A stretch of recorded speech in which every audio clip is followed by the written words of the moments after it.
Hey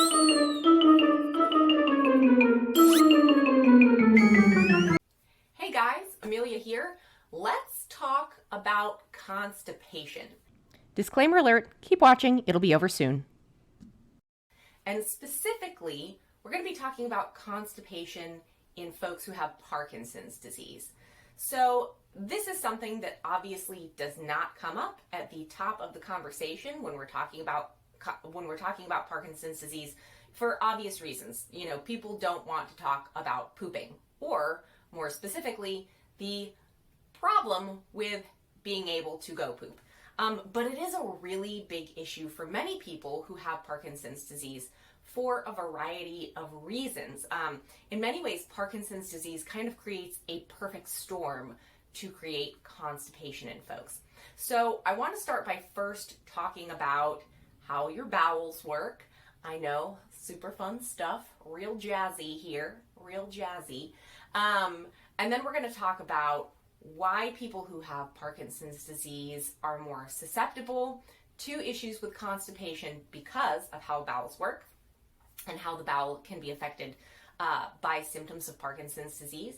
And then we're going to talk about what you really care about, which are the tips for how we can help people with Parkinson's disease to manage constipation or reduce constipation as much as possible.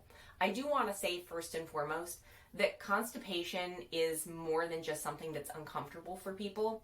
It can actually be a really serious condition, and it can lead to serious medical problems.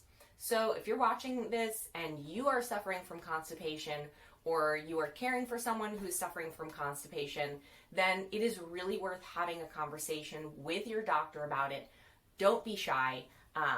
Call the office nurse, whoever you need to, and let them know that this is a problem so that you can work with your doctor to see if there are any, medical-based things that you can do in order to help manage this problem. What we're going to be talking about, here in terms of the tips that you can use are things that I have used in the past as an occupational therapist to work with my clients and patients who have had Parkinson's disease in order to help them have bowel movements. But all of that stuff is external.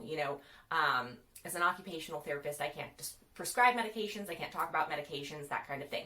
So it's really important that you are talking with your primary care doctor or whatever doctor is helping you manage your Parkinson's disease, or helping your loved one or the person you're caring for manage their Parkinson's disease. Let them know it's a problem so that they can help you from that doctor's perspective, okay?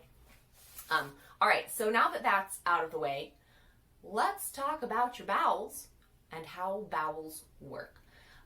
So obviously, our bowels, the function of our bowels are to help move the waste products from our food that we haven't, so the waste products, things that are left over that we haven't digested, things that we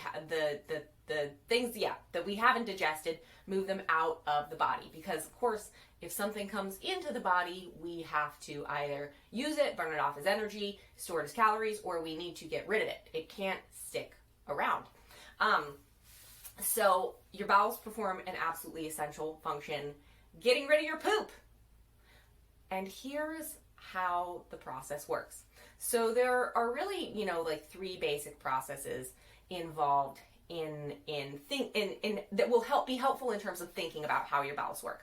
Okay, one is this idea of gravity, right? So your bowels, like so many other systems in your body, are really dependent in order to function optimally, in order to function at the highest possible level that they can.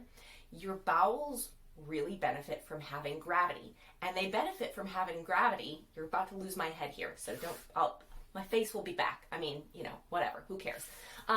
But where you need gravity is in this upright position, pushing down, right? Because that is the direction, ultimately, that the poop has to go in order to exit the body. So gravity is a really important function, serves a really important role with producing successful bowel movements with pooping.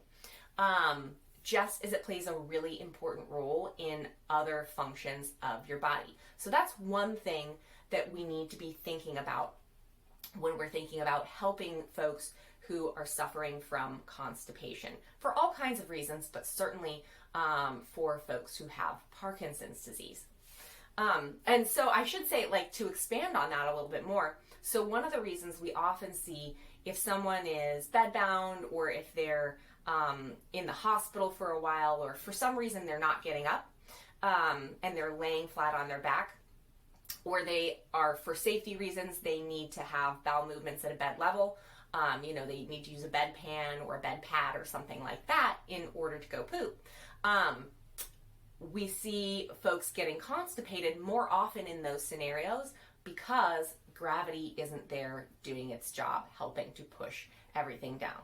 Of course, sometimes there are really good reasons why we can't have someone sitting up on a toilet, or as in many countries do, like squatting down in order to have a bowel movement. Sometimes it's just not safe to do that. It's just not possible. And so we have to deal with the situation as it is. But it is good to know that gravity serves a really important function in helping folks to have successful bowel movements. Another part of how your bowels work is through movement. And there's really two kind of big types of movement that I want you to think about. And I didn't mean to basically make a pun there. So I was talking about big movements, bowel movements. But I did. Anyway, so movement is really important. And there are two different kinds of movement that we want to be thinking about. One is the movement of our body, right? When we are up moving, walking around, reaching, bending, getting dressed, making our coffee, whatever it is, whatever we're doing throughout the day when we're moving our body, that movement also helps things to move around in our body and helps to keep things from sitting in one place and getting stagnant and getting stuck. So just being up around, moving our bodies is really important to having healthy bowel movements. The other kind of movement that we have to think about is probably one that is less well known. And this is called peristalsis. So what is peristalsis? Peristalsis is the movement that actually is created by your bowels. So your bowels have around them, they have a muscular lining. How crazy is that, by the way? The body is so nuts. It's so nuts. It just like blows my mind all the time. It's absolutely fascinating. I will never be uninterested in how bodies work. It's the most brilliant piece of engineering when it's working, right? So anyway, peristalsis is the actual muscular movement of the bowels that within the bowels moves the poop along. So it's getting it from one place to another and out of the body. Peristalsis, really important to know about.